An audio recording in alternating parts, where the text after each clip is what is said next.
2025년 4월 22일 화요일 새벽 기도입니다.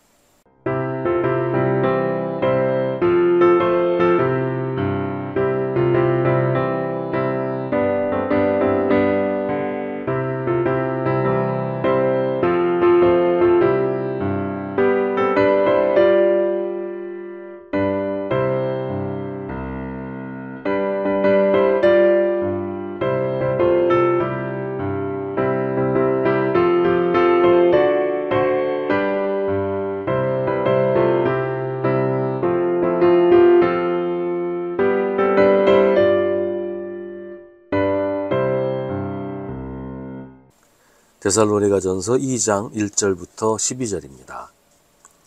형제자매 여러분, 우리가 여러분을 찾아간 것이 헛되지 않은 줄을 여러분이 알고 있습니다. 여러분이 아는 바와 같이 우리가 전에 빌립보에서 고난과 모욕을 당하였으나 심한 반대 속에서도 하나님 안에서 담대하게 하나님의 복음을 여러분에게 전하였습니다. 우리의 권면은 잘못된 생각이나 불순한 마음이나 속임수로 하는 것이 아닙니다. 우리는 하나님께 검정을 받아서 맡은 그대로 복음을 전합니다. 우리가 이렇게 하는 것은 사람의 환심을 사려고 하는 것이 아니라 우리의 마음을 살피시는 하나님을 기쁘게 해드리려고 하는 것입니다. 여러분이 아는 대로 우리는 어느 때든지 아첨하는 말을 한 일이 없고 구실을 꾸며서 탐욕을 부린 일도 없습니다. 이 일은 하나님께서 증언하여 주십니다. 우리는 또한 여러분에게서든 다른 사람에게서는 영광을 구한 일이 없습니다. 물론 우리는 그리스도의 사도로서 권위를 주장할 수도 있었습니다. 그러나 우리는 여러분 가운데서 마치 어머니가 자기 자녀를 돌보듯이 유순하게 처신하였습니다. 우리는 이처럼 여러분을 사모하여 여러분에게 하나님의 복음을 나누어 줄 뿐만 아니라 우리의 목숨까지도 기쁘게 내줄 생각이었습니다. 그것은 여러분이 우리에게 사랑을 받는 사람이 되었기 때문입니다. 형제자매 여러분, 여러분은 우리의 수고와 고생을 기억하고 있을 것입니다. 우리는 여러분 가운데 아무에게도 폐를 끼치지 아니하려고 밤낮으로 일을 하면서 하나님의 복음을 여러분에게 전파하였습니다. 또 신도 여러분을 대할 때 우리가 얼마나 경건하고 올바르고 흠 잡힐 데가 없이 처신하였는지는 여러분이 증언하고 또 하나님께서도 증언하십니다. 여러분이 아는 바와 같이 아버지가 자기 자녀에게 하듯이 우리는 여러분 하나하나를 대합니다. 우리는 여러분을 권면하고 격려하고 경고합니다마는 그것은 여러분을 부르셔서 당신의 나라와 영광에 이르게 하시는 하나님께 합당하게 살아가게 하려는 것입니다. 아멘. 바울 일행이 데살로니가에 가게 된 것은 빌립보에서 고난을 당한 이후였습니다. 바울이 빌립보에서 귀신 들려서 점치는 여종을 고쳐주어서 귀신을 쫓아낸 적이 있었어요. 그랬더니 그 여종을 통해 돈벌이를 하던 주인들이 바울을 고발해서 감옥에 갇히게 되었습니다. 감옥에 있는 동안 지진이 나서 감옥문이 열렸는데도 바울 일행은 도망치지 않았고 그로 인해 간수와 가족들을 전도하는 그런 기회도 가지게 됩니다. 그러나 죄 없는 로마 시민을 때리고 감옥에 가두었던 빌립보의 관원들은 바울을 두려워해서 제발 빌립보에서 떠나달라고 간청합니다. 그래서 바울 일행은 데살로니가로 오게 되었습니다. 바울이 이 이야기를 하는 것은 빌립보에서 감옥에 갇히고 매를 맞고 이런 고난을 당한 것이 잘못했기 때문이 아니라 죄를 지었기 때문이 아니라 복음을 전하고 하나님의 일을 하기 위해서 당한 일이었다는 것을 설명하려는 것입니다. 오늘 말씀에서 바울은 자신들을 변호하는 말을 하고 있어요. 바울이 하는 말을 살펴보면 그 시대에 교회를 어지럽히던 거짓 가르침들을 지적하고 있다는 것을 볼 수 있습니다. 4절은 복음을 전하는 것은 사람의 환심을 사려고 하는 것이 아니라 하나님을 기쁘게 해드리려고 하는 것이라고 합니다. 5절과 6절도 같은 내용입니다. 초대교회에서 복음 전도자라고 하는 사람들 중에 사람의 환심과 인기를 얻으려고 하는 사람들이 있었다는 것을 말하고 있는 거예요.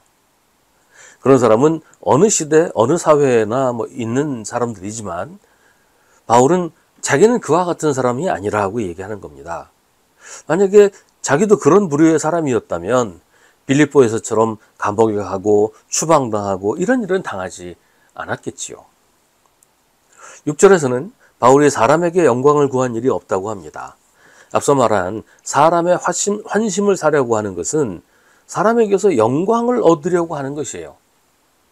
사람들에게 존경도 받고 권력도 쥐고 돈도 벌고 그러기 위해서 사람의 환심을 사야 된단 말이죠.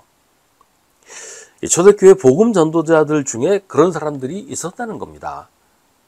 바울은 그런 사람들을 거짓 교사라고 부릅니다. 그러나 바울은 사람에게서 영광을 구하지 않고 오히려 성도들을 사랑으로 돌보고 성도들을 위해 목숨까지도 내줄 생각으로 살았습니다. 성도들을 사랑했기 때문입니다.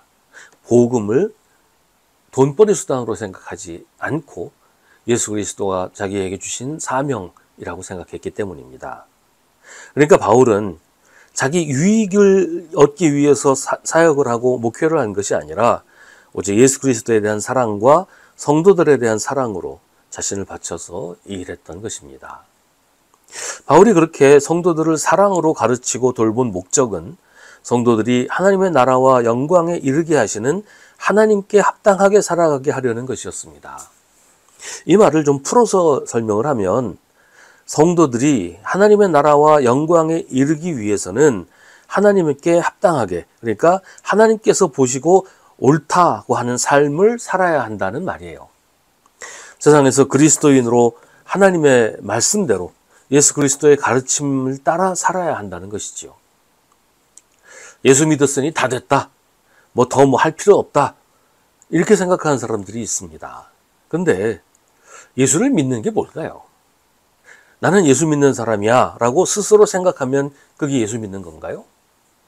그렇지 않습니다. 예수를 믿는다는 것은 예수님 말씀대로 사는 것을 말합니다. 예수 믿는 사람이 예수님 말씀도 무시하고 예수님의 계명도 무시하고 예수님 하신 대로 하려고 하지도 않고 자기 멋대로 자기 하고 싶은 대로 살 수 있을까요? 그런 사람이 있다면 그 사람은 예수 믿는 사람이 아닌 거예요.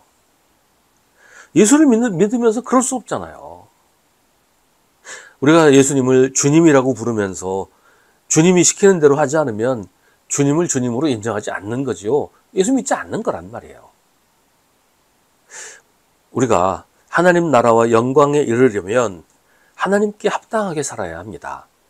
예수의 이름을, 구원의 복음을 자기 이익을 위한 수단으로 삼으면 그건 하나님께 합당하게 살지 않는 것이에요. 그런 일은 예수님의 이름을 모욕하는 것입니다. 세상에서 내가 예수 믿는 사람이요 하면서 부정하고 불의하고 악한 일을 하면서 살면 그게 하나님의 이름을 망령되게 일컫는 것이지 예수 믿고 하나님 믿는 게 아니라는 말이에요.